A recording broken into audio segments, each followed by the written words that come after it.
काय तुमच्या घरी पण असं होतं का, की केळे खूप जास्त पिकले की कुणी हात लावत नाही आणि ते तसेच पडून राहतात?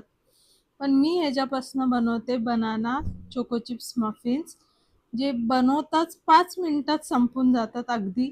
म्हणजे जी केळी पडून राहिलेली असतात त्याचा वापर असा केला, की ते 5 मिनिटात संपतात आणि कुणाला कळतही नाही की ते इतके टेस्टी होतात. तर आज आपण बघणार आहोत banana choco chips muffins recipe. तर त्यासाठी मी इथे घेतलेले 3 केळे घेतलेले पिकलेले. मीडियम आहेत, मग छोटे आहेत म्हणून मी 3 घेतलेत. मोठे असतील तर 2च घ्या. आणि मी मफिन्सच्या ट्रेमध्ये मी लायनिंग करून ठेवलेलं आहे. तर तुम्हाला डायरेक्टली करायचं असेल तरी तुम्ही करू शकता. डायरेक्टली मफिनचा ट्रे असेल तर किंवा एखादी वाटी असेल तरी त्यातही तुम्ही करू शकता मफिन्स. तर इथे मी छोटे-छोटे तुकडे करून केळ्याचे मिक्सरमध्ये घालून घेतलेली आहे. तिथंच मी 80 ग्राम्स किंवा अर्ध्या कपला थोडीशी कमी इतकी साखर घेतलेली आहे. 1/4 टीस्पून मीठ घेतलेलं आहे आणि हाफ टीस्पून व्हॅनिला एसेन्स घेतलेला आहे. त्यातच आपण ॲड करूया 1/4 कप इतकं दूध आणि या सर्व गोष्टींना छानपैकी मिक्सरमधनं प्युरे करून घ्यायचं आहे आपल्याला आता. आणि हे पहा मी प्युरे करून घेतलेला आहे. त्याला एका मोठ्याशा बोलमध्ये काढून घ्यायचं आहे पूर्ण प्युरे. एकदम स्मूथ प्युरे रेडी झालेला आहे आपला. आता त्यामध्ये आपण ॲड करणार आहोत 1/4 कप इतकं तेल. हे रिफाइंड ऑइल आहे. कुठलंही वास येणारं तेल वापरायचं नाही आहे आपल्याला. आणि इथं तुम्ही तेलाच्या ऐवजी मेल्टेड बटरला थोडंसं मेल्ट करून तेही घेतलं तरी चालते. 1/4 कप इतकंच प्रमाण तेच ठेवायचं, मेल्ट करून घ्यायचं आहे. आणि आता सर्व गोष्टींना एकजीव करून घ्यायचं आहे, छानपैकी मिक्स करून घ्यायचं आहे विस्क करून. आणि त्यातच आपण ॲड करणार आहोत 1 टीस्पून इतकं व्हिनेगर किंवा लिंबाचा रस. व्हिनेगरनी आपलं बेकिंग पावडर ॲक्टिवेटेड होते आणि केक फुगायला छान मदत होते. त्यामुळे आपण व्हिनेगर वापरतो इथे. आणि आता सर्व गोष्टींना छान मिक्स करून घ्यायचं आहे. एकजीव करून घ्यायचं आहे एखाद मिनिटभर 30 सेकंडसाठी. छान मिक्स करून घेऊयात आपण. आता हे मी सर्व काही मिक्स केलेलं आहे. आता आपण ड्राय इन्ग्रीडियंट्स घेऊयात. इथे मी एक चाळण ठेवलेली आहे बोलवर. त्यामध्ये आपण घेणार आहोत 1 कप इतका गव्हाचं पीठ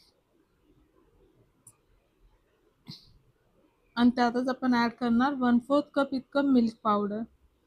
मिल्क आणि त्यामध्ये आपण ॲड करूया आता 1 टीस्पून इतकं बेकिंग पावडर आणि 1/4 टीस्पून बेकिंग सोडा. आणि सर्व गोष्टींना आता छान व्यवस्थितपणे चाळून घेऊयात.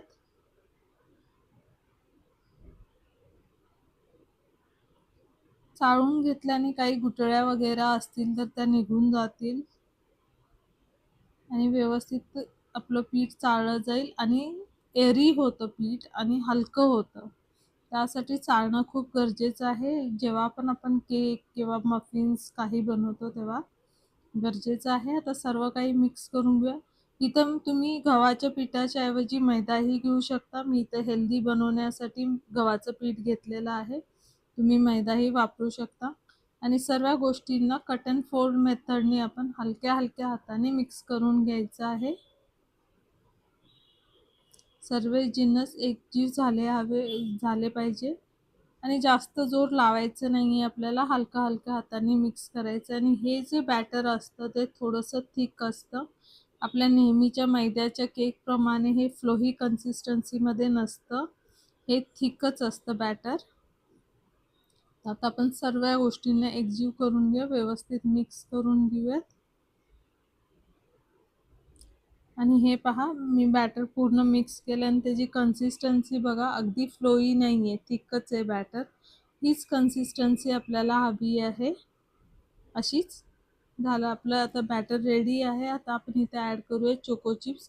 मी इथे 1 टेबलस्पून चोको चिप्स घेतलेले आहेत. तुम्हाला हवे असतील तितके तुम्ही चोको चिप्स यूज करू शकता. तुमच्या आवडीप्रमाणे 2 टेबलस्पून, 3 टेबलस्पून कितीही तुम्ही जितके आवडतील तेवढे घालू शकता त्यामध्ये. आता चोको चिप्सलाही मिक्स करून घेऊया बॅटरमध्ये. चला आता आपलं बॅटर रेडी आहे. आता मफिनचं ट्रे घेऊयात आणि सर्वामध्ये मफिन्सच्या ह्याच्यामध्ये आपण बॅटर आता ॲड करायचं आहे. बॅटर जास्त अगदी फुल भरून नाही घालायचं आहे, आपल्याला हाफच ठेवायचं आहे. कारण की मफिन्स जेव्हा आपले रेज होतात तेव्हा ते वर येतात आणि जर बॅटर जास्त असेल तर ते बाहेर बाहेर पडण्याची शक्यता असते, त्यामुळे हाफच ठेवायचं आहे. सर्व याच्यात मी बॅटर घालून घेते. एवढ्या क्वांटिटीमध्ये आता हे मी जे मफिन्स बनवते ते छोट्या साईजचे मीडियम साईजचे मफिन्स आहेत. त्याच्यामध्ये आपले 10 मफिन्स बनतात एवढ्या साईजचे. चला आता टॅप करून घेऊया, म्हणजे काही एअर बबल्स वगैरे असतील तर निघून जातील त्याच्यातून.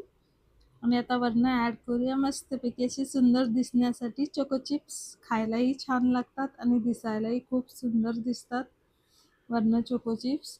तर मी सगळ्या मफिन्सवरती चोको चिप्स ॲड करून घेते. तुम्ही इथे चॉकलेटही यूज करू शकता किंवा नाही केलं तरी चालतं. असतील तर करा किंवा नसतील तर तुम्ही ड्रायफ्रुट्सही वापरू शकता. आता मी सगळे चोको चिप्स ॲड केलेले आहेत आणि मी ह्याला बेक करणार आहे ओव्हनमध्ये 180 डिग्रीवरती 25 to 30 मिनिट्ससाठी मी यांना बेक करणार आहे. चला पाहूयात बेक झाल्यानंतर. आता हे पहा 25 ते 30 मिनिटानंतर मी सगळे मफिन्स बाहेर काढलेले आहेत आणि छान मफिन आपले असे गोल्डन ब्राऊन छानपैकी असे बेक झालेले आहेत. खूपच सॉफ्ट आणि स्पॉन्जी फ्लफी मफिन्स बनतात आणि टेस्टला तर यमी असतात. खूपच टेस्टी लागतात. तुम्हाला ही रेसिपी कशी वाटली?